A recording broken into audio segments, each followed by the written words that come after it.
Disabling biometric login on your Optus account can enhance your security preferences. Follow these simple steps to turn off this feature.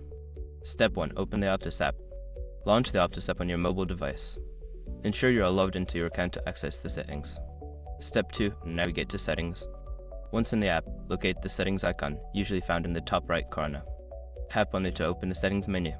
Step 3. Select Security Options. In the Settings menu, look for the Security or Privacy section. Tap on it to find the Biometric Login settings. Step 4. Disable Biometric Login. Within the Security options, find the toggle or checkbox for biometric login such as fingerprint or facial recognition. Switch it off or uncheck the box to disable the feature. Step 5. Confirm changes. After disabling biometric login, you may be prompted to confirm your changes. Follow any on-screen instructions to finalize the process. By following these steps, you can successfully disable biometric login on your Optus account. If you have any further questions, feel free to consult Optus support for assistance.